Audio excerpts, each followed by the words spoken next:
I want you to look at something right now. Think of some major goal you want, or maybe it's one you're already working on and you have experienced a lot of setbacks, a lot of defeats.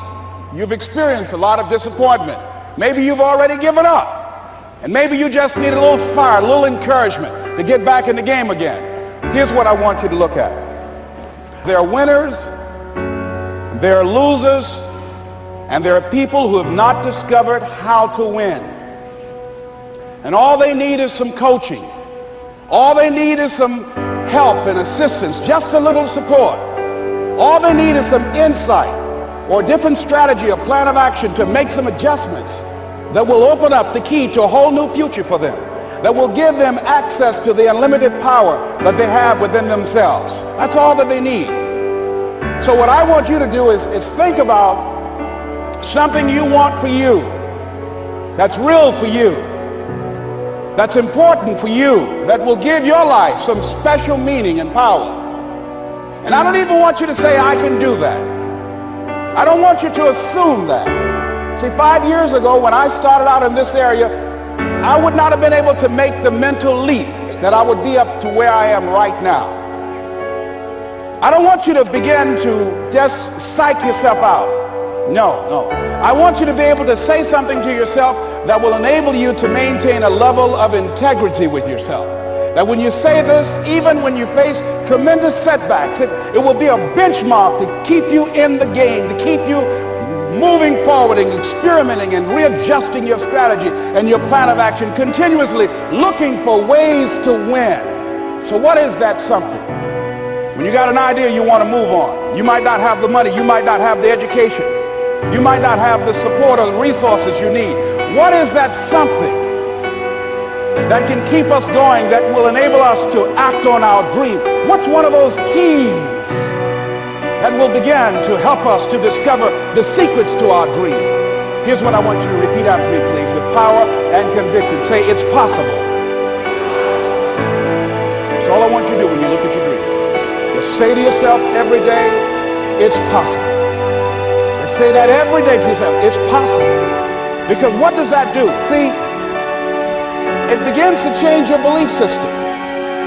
See, the way in which we operate, ladies and gentlemen, it's a manifestation of what we believe, what's possible for us. Whatever you've done up to this point, all that it really is a duplication, it's a reproduction of what you believe subconsciously that you deserve and what's possible for your life. Most people operate out of their personal history, out of their memory, things they've done, things they've experienced, things they've seen, things that they have observed. What I'm suggesting that you operate out of a larger vision of yourself. I want you to see yourself doing what you want to do, experiencing what you want to experience, having what you want to have, doing what it is that gives your life some meaning and value. Operate out of your imagination, not your memory. Because whenever you look at where you want to go, I'm wanting to warn you, you will have some conversation back here after you go through the data that you've experienced in life saying you can't do it. And so what you want to begin to do is ignore that inner conversation. Well, most people, ladies and gentlemen, when something happens to them, what they do is they begin to believe that that's the way it is. That's the way it's always been. And they can't see the possibility of it being any different.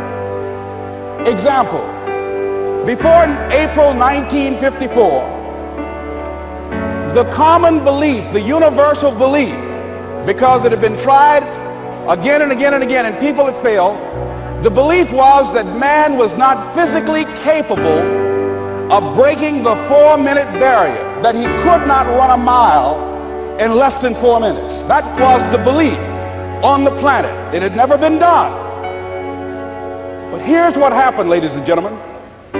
Roger Bannister came along and he broke the 4-minute barrier. Now here's what's significant about that. Since that time, up to this day, over 20,000 people have done it, including high school kids. 20,000 people. What changed? Here's what happened when they got on the track. They knew it had been done. And because they knew it had been done, there was a new belief about this barrier, about this goal that was unreachable. And those 20,000 people got in the race believing, knowing in their heart that someone had done it, that it's possible that they could do it. And I'm saying that if you know anybody that had some goal, some dream, something they wanted to do, and they did it, then I'm saying that you know in your heart that if someone has done it, then you can do it. It's possible. And that if someone can make their dream become a reality, that it's possible that you can make your dream become reality. And so as you begin to look at where you want to go, beginning to embrace that, it's possible. I'm blessed and highly favored. I've got a lot going for me. I got some good stuff in me. And it's possible that I can bring my greatness out here in the universe. That I can do what I want to do. It's possible I can write my own book. I can have my own business. I can take the trip and travel around the world. It's possible. I can bounce back from adversity and reinvent my life. It's possible. Regardless of where I am, the things can get better for me.